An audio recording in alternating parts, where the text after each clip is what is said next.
God does not give you what you want. No, that's not how God operates. The reason behind this statement I made will be revealed in this video.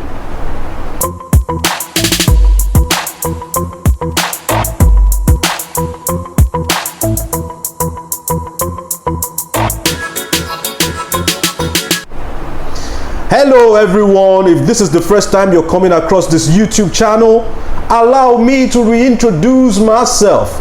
My name is Victor Isibo, the face and the voice behind Victor Isibo Reviews. On this YouTube channel, we'll talk money, savings, investment, relationship, career, morals, spirituality, pretty much everything that makes you a better version of yourself.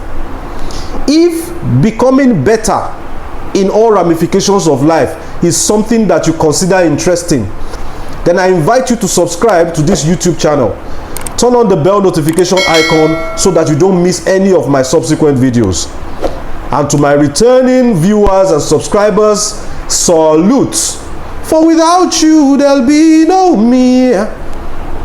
Thank you, guys. Now, I'm going to begin this video by telling you something that happened some time ago. I went to visit this my auntie.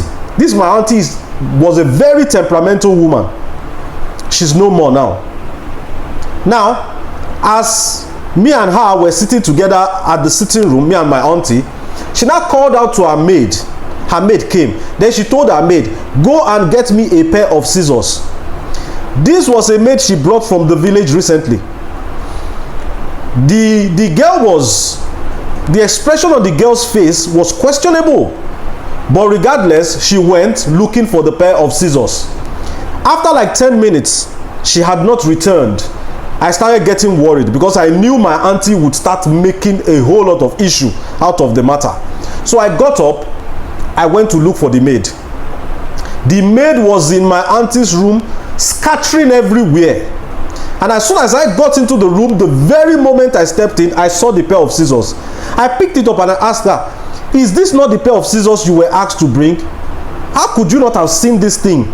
So conspicuous where it is. She knelt down and she started thanking me. Say, thank you, uncle. I don't know what a pair of scissors is. I was like, so what have you been looking for? What have you been doing? She said she was just looking for what she didn't know. Why didn't you ask auntie? She said, if she asks auntie what is scissors, auntie will start calling her names again, that she didn't want that embarrassment in my presence.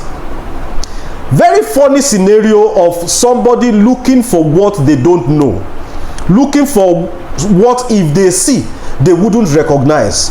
That was the case of that girl. And it's a funny story, and some of you are laughing right now, but many of you are in our shoes. Because that which you seek, if you find, you do not have the maturity to recognize it. I'll say that again so that it will sink. That which you seek, when you find it, you do not have the maturity to recognize it. Now, I'm going to be talking to the men folk and the women folk separately. So let me start with the men folk. To all the bachelors watching me right now, like you right now, you are a bachelor. You have a good job, you're good looking, you're educated, but you have advanced in age. You should be married by now, so you're actively looking for a wife. And that has been your point of prayer in the last 5 years. You have been asking God to send you your wife. Now, you live alone as a bachelor. There is a lady that hawks pepper and tomatoes in your area. Each time you patronize her, she volunteers to cook the stew for you. She makes rice for you. She cooks your soup. She helps you to clean your house. You know, I know that woman is attracted to you. But if I tell you she's attracted to you, you'll be like, stop that rubbish. Don't joke. I don't like such jokes. Because you cannot even entertain the thought of her being your lover, let alone your wife. Why? Because she hawks pepper. She's low class to you by your standards. You doubt if she's as educated as you are. then you are almost 100% sure that she's from a poor background. So according to you, she's not your class.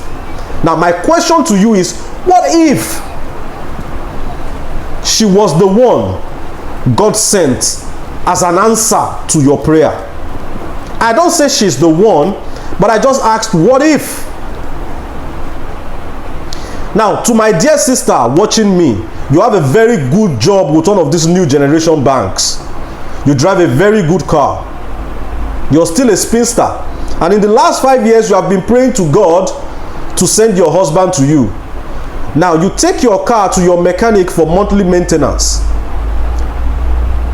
After the mechanic has worked on your car, you're trying to pay him. He tells you, "Auntie, don't worry, leave the money, I leave it for God." Each time you want to pay for this mechanic services, he is always saying he leaves it for God. Is his mechanic workshop a charity home where he's fixing cars for free? No, of course no. That means that you know that this mechanic likes you. And if I tell you that this mechanic seems to like you, you will start. A mechanic that does not have 6 packs, a roadside mechanic, which school did he go to?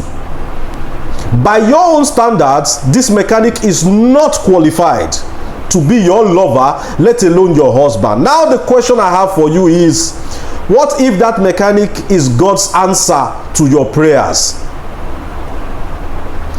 God will not send you what you want. Let that sink. God will send you what you need. Do you know the amount of prayers and complaints and naggings that God has to entertain every day from people all over the world?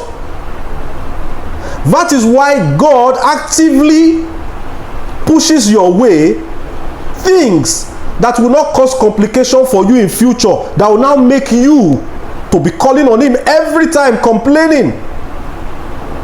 Many people blame God for the choices they made by themselves. God is aware that our wants are capable of killing us. But the problem these days is that we care more about packaging than content. You see that pepper and tomato seller? If she happens to be a woman with a good heart, a woman that would love you genuinely, if she happens to be a good person, all her physical attributes that you don't like, money can fix them. Yes, when they say a woman is not good looking, it's because that woman has not come in contact with money, care and attention. Money, care and attention makes any woman beautiful. The packaging can be changed. Money can fix the packaging, but money cannot fix the content. A bad woman is a bad woman. Money won't change her character. A woman with a bad personality is a woman with a bad personality. Money won't change that. But her physical appearance, when you take good care of her, you show her love, you care for her, she will start to blossom and her beauty will come forth. As for the lady who says the mechanic does not have 6 packs, you can take him to the gym. That's just packaging. Give him 8 weeks of workout. The 6 packs will start coming out. Oh, he speaks horrible English. There is School of Adult Education. Enroll him there, 3 months program. By the time he's done, he will start speaking good English. Those things are the packaging. They can be fixed. He's too dark in complexion. Bleaching creams are some of the cheapest things in the market. You can tone him up a little. Packaging can be amended. But a bad man with an evil mind, money will not change him. As a proof to you that God will not give you what you want, God will give you what you need based on the level of maturity you have displayed to him. That man who is looking for a high-class woman, God has studied him that this is a man who likes to be in control. He has temperament. He wants to call the shots. Okay, let me send him a woman from a humble background who will do his bidding so that their marriage will last. That was why God sent you that pepper and tomato seller. Now you are a banker, you are a lady, you have ego. Now you are looking for another man who has ego too. Ego plus ego equal to disaster. God has sent you a man who would adore you because he knows that, okay, you have gone to school, but you still love him regardless. He will owe you a gratitude of favor, and he will treat you right. God has packaged him and sent to you. But no, you want to do the one that is in your mind. You are praying for a big job that will be paying you 1 million a month. That's what you have been praying to God for ever since. But God has looked at your sense of maturity. He knows that when he gave you a job of 50,000 a month, you became arrogant. You started womanizing. You no longer respected your elders. Why should God give you that job of 1 million? That one, everywhere will scatter. You'll be greeting people with slap on their faces. You could not manage 50,000 well. Why should you get 1 million? You have been begging God to help you to become the governor of your state. You have contested elections. You have even tried to rig elections. You are not being appointed the governor of your state.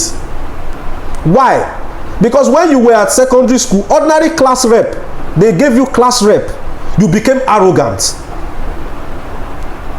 So God continually checks up on our maturity, and he gives us what we can handle. He gives us things that will not cause problems for us in the future. Let us back this thing up a little bit with the scriptures. Let us read the Bible book of Exodus, chapter 13, verse 17, very quickly. When Pharaoh let the people go, God did not lead them on the road through the Philistine country, though that was shorter. For God said, if they face war, they might change their minds and return to Egypt. There's a shorter way that will lead these people out of Egypt. That is through the country of Philistine. But what did God say? If they face war, God has checked their maturity. They might change their minds and return to Egypt. That was why the children of Israel had to spend 40 years in the wilderness before they got to the promised land. There was a shorter cut through Philistine. But God did not take them through that because he knew that if they faced war, they may run back to Egypt.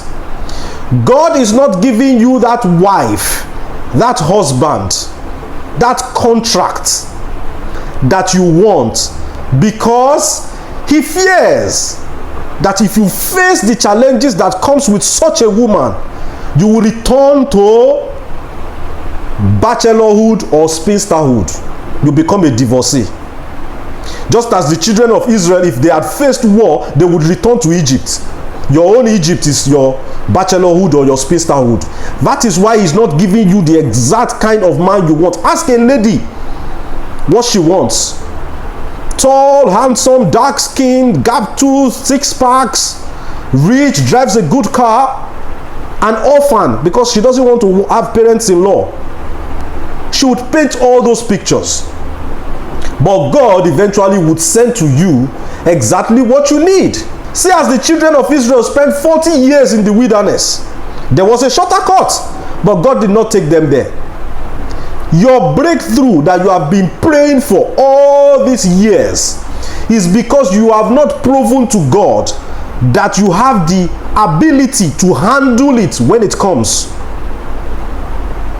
That money that you are praying for, Have you shown God with your attitude that you would still remain a good person if you have money? We all need to work on our maturity level. When you are mature and you handle little things well, you are going to open the doors of answers to your prayers for big things. If I give you a bicycle, you mismanage it and you spoil it, why would I give you a car? I wouldn't. Before I'll be able to give you that car, I will study you very well to see if there has been improvements in your level of maturity. Our immaturity is the major obstacle standing between us and our breakthrough. Many people cannot handle the things that they are praying for. They cannot handle the things that they are praying for. When the thing comes, the thing will destroy them. I hope you learned something from this video. If you did, give this video a like. Share this video with everybody who needs to see it. Subscribe if this was your first time. Till I see you in the next one, it's bye for now.